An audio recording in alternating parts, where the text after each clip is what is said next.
talk a lot about pressure. Pressure isn't a thing. You feel pressure when you feel like you're not prepared. And if you feel prepared, then there's no such thing. All right, everybody, TexAgs Rewind on a Wednesday. Ryan Broninger filling in for David in the final hour of the show as David, Olin, and Katie Smith take off for Memphis to check out and cover the Aggies in the NCAA tournament. David, it was a great mix of folks on the show. I mean, they covered a wide array of topics today. They had Trisha Ford from softball. They had Coach Pat Henry from track. They had actor Kirk Cameron on the show. Obviously, OB, Tom Schubert to talk basketball. I came in. I had Jason Howell. We talked recruiting. Then I had Kendall Rogers on from D1 Baseball to talk about the Aggies in Florida and this upcoming series against Mississippi State. We had a lot of stuff going on today in the show, including a change-out in the host chair. Here's the rewind. Start with yesterday. You were at Pro Day, and I know you wrote about Anaya Smith and just your overall thoughts from what you saw. Well, I saw guys running, jumping. Look how pretty that video is. The facility The looks facility is so great. amazing. Yeah. A&M, you have a lot to be proud of. Kellerman in the house. And I had a long talk with his dad, and I really enjoyed that. I heard, well, I guess Anais told us that he ran either a high 4.4, low 4.5. Yeah. Well, if he did that with a stress fracture in his left knee, then I would think he just really improved his draft status. And Edgerrin Cooper looked good again, but for the most part, what I don't know what else they expect to see in Pro Day that they haven't already seen, especially from the main guys. I think some of it has to do with getting eyes and ears in person, right? So you decorate it with some skills events. But an opportunity to ask coaches about these players, an opportunity to talk to these guys, especially some of these players weren't invited to the combine. So it's another opportunity. Yeah, that's true. And then there's an opportunity also for somebody to improve something. Like Anias didn't do the bench, right? He didn't have to. He was so good. Right. Why would he? But it was his opportunity to run the 40, which he didn't do before. Couldn't do before. Well, look, I hope that how many NFL guys are in this class? Like, we don't know. I know Sam Matthews had a good day. I know Max. There's a couple dudes that we'd love to see make it to the next level.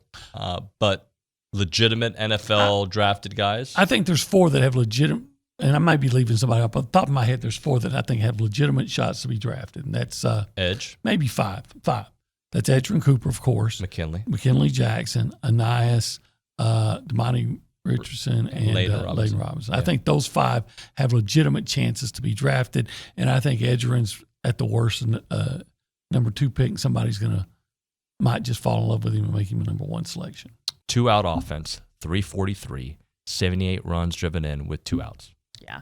Coach Harger and I actually had a conversation about it. Just, it's been impressive. And really, that's when you know things are ticking, because they're not even paying attention of how many outs there are, right? It's just like, hey, how can we pass a bat? How can I get going? How can I move this runner? And really, we talk a lot about pressure. Pressure isn't a thing. You feel pressure when you feel like you're not prepared. And if you feel prepared, then there's no such thing. This is a great opportunity for something, for all your work to kind of pay off. You fall to the level of your preparation, of your training, correct? 100%, yes. And that's why I would assume, you can work on technique, but how you handle stressful situations has to be part of the practice environment.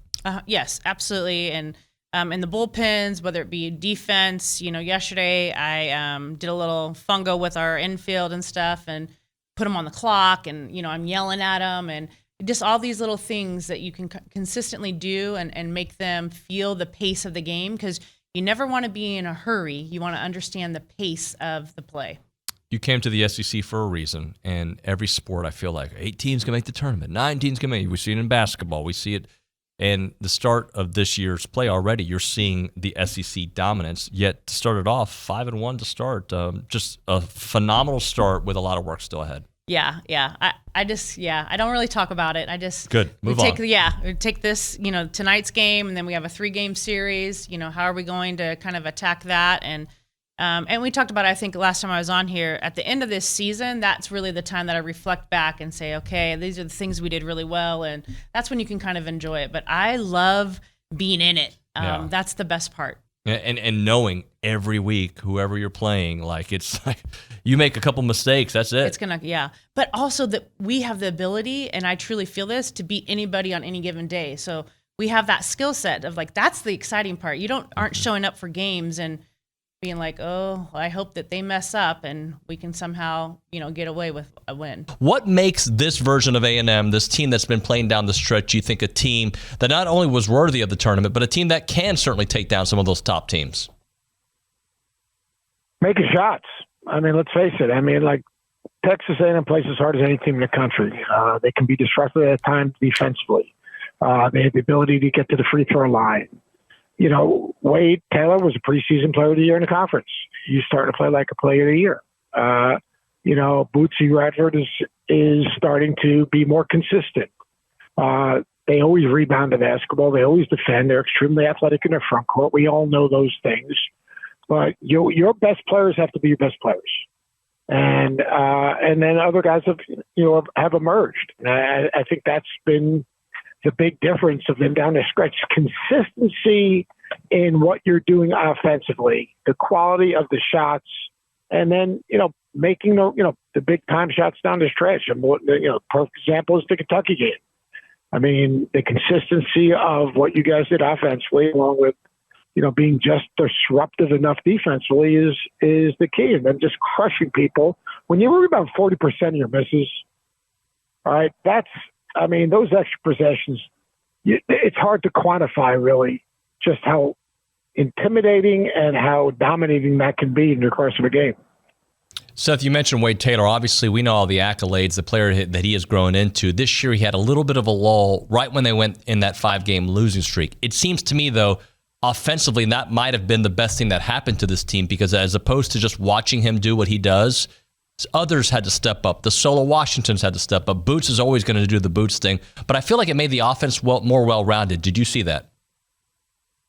Yeah, I think so. There's no doubt about it. I thought Washington, his development as the season went along, I thought was actually really, really impressive. And again, just someone else have to step up. But you've also got to be inclusive and get those guys involved. I think that's the biggest thing is that, look, you got to pick your shots. I call it being selectively aggressive.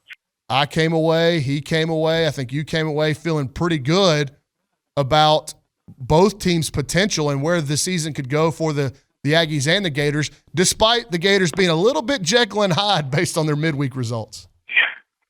Yeah, Florida can't figure out the midweek, but, we'll see if that kind of bites them later in the season. But, it's kind of one of those weird weekends where I honestly kind of came away thinking A&M is better than Florida. I know that's odd to say when they lost the series. I think if you look at, the 3 games and the way the two teams kind of went back and forth, and you look at the fact that A&M left a lot of runners in scoring position on Sunday, that's a pretty good indicator of, kind of the difference between those two teams. I just thought A&M looked a little bit better. I think A&M might have a little bit more offensive depth than Florida, although Tyler Shelnut was really good for the Gators over the weekend.